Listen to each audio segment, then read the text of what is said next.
इसी असना में हमें ब्रिगेडियर रिटायर्ड मसूद खान भी ज्वाइन कर चुके हैं। मसूद साहब, सबसे पहले तो फतह की बहुत बहुत मुबारकबाद। और हम क्या कुछ फतह कर चुके हैं। अवंतीपुरा का फिजा फतह कर चुके हैं, बरनाला की फिजा फतह कर चुके हैं, भटिंडा की फिजा फतह कर चुके हैं, सुखोई को मारा, रफाइल को मारा, एक नहीं 3 रफाइल मारे, और बाइसन को मारा। हालांकि वो अपग्रेडेड वर्जन था लेकिन उसको भी डिग्रेड कर दिया। So a very very good morning to you with this. और कितनी बड़ी पाकिस्तान के लिए इस फतह को आप करार देंगे, खास तौर पे उस वक्त जब दुश्मन मार खाने के बाद जो है सफेद झंडा लहरा दे। जी हाँ, बहुत शुक्रिया। देखें, मेरे ख्याल में पूरी कौम के मुबारकबाद के मुस्तहिक हैं, और जिस तरह कौम के साथ कौम अफवाज पाकिस्तान के साथ खड़ी रही है, तो ये जब कौमें जब अफवाज के साथ खड़ी होती हैं तो फिर दुश्मनों को शिकस्त मुकद्दर बनती है। और जिस तरह रिजॉल्व शो किया था हमारी पॉलिटिकल लीडरशिप ने, और मेनली थी पाकिस्तान मिलिट्री में जनरल आसिम का जो रिजॉल्व था, जिन्होंने कई दफा उसका इजहार किया कि अगर इंडिया कोई मुहिम जोई करता या सॉवरेनिटी को वायलेट करता है, तो उसका उन्होंने कहा था भरपूर जवाब दिया जाएगा और फोर्सफुल जवाब होगा। और वो उन्होंने जो कहा था वो सच साबित किया। और ये देखे, हमने जो किया डिफेंसिव में किया, हम अभी तक ऑफेंसिव में गए नहीं हैं। तो आप इमेजिन करें कि हम ऑफेंसिव पे जाएंगे तो हम क्या करेंगे। लेकिन जो उनके साथ हुआ है, 5 जहाज जिस तरह आपने जिक्र किया है, 3 राफेल गिर गए हैं, फ्रांस तो डूब गया, ठीक है। और वो उनके लिए तो उनके शेयर्स गिर गए हैं राफेल के, बिल्कुल बिल्कुल कि बिल्कुल। उनके साथ क्या हुआ। पहले तो इनका ये बड़ा मान था ना, बड़े दावे थे, कह रहे थे कि जी हमारे पास राफेल होते तो पता नहीं हम क्या करते, हम क्या से कर करते। ब्रिगेडियर साहब, और आपको आज याद आके होगा इससे पहले द अभिनंदन एपिसोड जब हुआ था, तो उसके बाद अंदर से आवाजें आ रही थी कि भाई आपने राफेल क्यों नहीं इस्तेमाल किए, आपको उसके साथ जाना चाहिए था। तो ये होता है जब आप राफेल के साथ आते।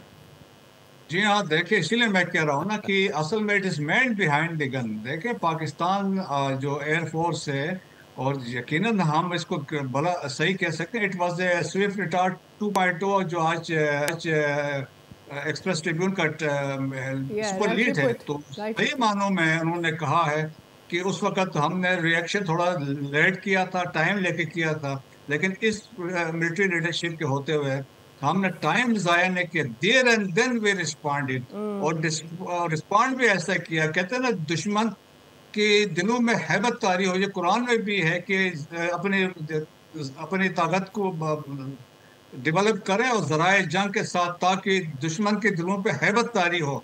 तो ये ब्रिगेडियर वो साहब, मैं जराए चाहती हूँ थे कि कि आप हमारे व्यूअर्स को एक दफा बताएं कि कंपैरेटिवली एक तरफ से आप अटैक इनिशिएट करें और फिर प्रिसिशन के साथ काउंटर अटैक करें, और फिर उन जगहों को या उन इंफ्रास्ट्रक्चर को हिट करें जिससे कोई सिविलियन की जान ना जाए, बल्कि सिर्फ इंफ्रास्ट्रक्चर को नुकसान पहुंचे। I really want to know how difficult it is to counter attack with that precision. आवाम को जरा बताएं, नेशन को जरा बताएं, and also all the Indian viewers who are watching us right now.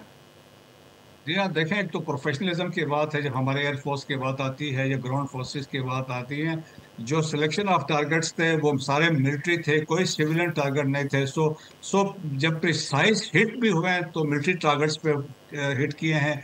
So we acted with responsibility. जो जिस तरीके से हमने शुरू में एक्ट किया था विद रिस्पॉन्सिबिलिटी, इंटरनेशनल कम्युनिटी को ऑन बोर्ड लेने की कोशिश कर रहे थे, और उनको बारहा बता रहे थे कि इंडिया कुछ ना कुछ करेगा, तो उसके लिए हमने कि आप अपने जो इकदाम उठाने उठा लें।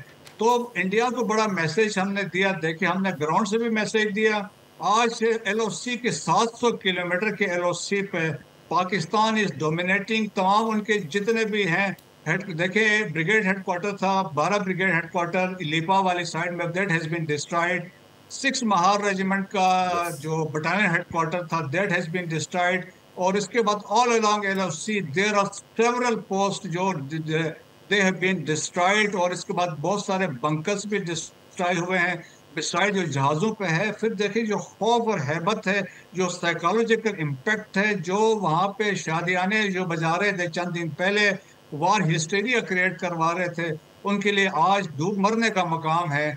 और उन्होंने अपने साथ साथ फ्रांस को भी डुबो दिया। Absolutely. Now the thing is के सर, इसमें जो रात की सबसे बड़ी डेवलपमेंट थी, हम अखनौर और बाकी जगहों पे तैयारे तो गिरा ही रहे थे।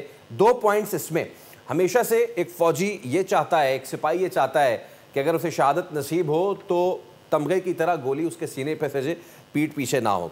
और हमने जो मारा है उनको, भागते हुए तैयारों को वापसी पे मारा है। एक तो ये चीज, दूसरी चीज इन्फेंट्री ब्रिगेड का हेडक्वार्टर उड़ाया है। एक तो एक brigade headquarter, you know it better than me, वैसे ही बड़ा पिविटल होता है, एक नर्वस सिस्टम की तरह काम करता है। और अगर वो बॉर्डर के करीब हो तो कितना ज्यादा अहमियत का हामिल होता है। इस कार्रवाई के हवाले से जरा कौम को बताइए, कितनी बड़ी फतह है।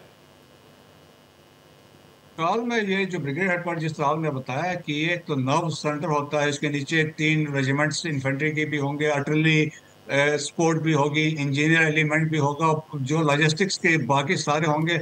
सो that has been no paralyse, वो उनके साथ कोई कम्युनिकेशन नहीं होगा कि वो यूनिटें है, कमांडर किधर है, बाकी स्टाफ कहाँ पे है। तो वो बहुत बड़ा सेटबैक है। देखें कि जिस तरीके से वो जो 9 डिवीजन का ये 12 ब्रिगेड था, 15 कोर का था, जो दैट हैज बीन डिस्ट्रॉयड। तो पहले भी हम ये मैसेज लास्ट टाइम जब हमने 2019 में किया था तो हमने मैसेज डिलीवर किया था, हम कर सकते हैं, तो अभी तो करके दिखाया। और इसी तरह जो बटालियन हेडक्वार्टर है, देखें बटालियन हेडक्वार्टर में बहुत स्ट्रेंथ होती है, कम से कम 100 प्लस के करीब लोग बैठे होते हैं, तो वो भी that has been destroyed. Brigade headquarter में भी इसी तरह बहुत सारे स्ट्रेंथ होती है। जो पोस्टें तबाह हुई हैं, देखें पोस्टों में, एक पोस्ट में पूरा कॉम्प्लेक्स होता है जिसमें का दिफाई निजाम है, इसको सिर्फ कुछ घंटे लगे फेल होने में। सो मच सो दे वर सो टेरराइज्ड कि उनको झंडा लहराना पड़ा to end it up because they couldn't take it anymore. देखें ये आपके खौफ देख लें, जो पाकिस्तान आर्म्ड फोर्सेस का खौफ है, आपके एयरफोर्स का खौफ है, आपके ग्राउंड फोर्सेस का खौफ है, आपके नेवी का खौफ है, आपके अवाम का खौफ है। जो जिस तरह अवाम मैंने देखा जब रात को ये हो रहा था तो लोग मीनार पाकिस्तान जमा हो गए थे।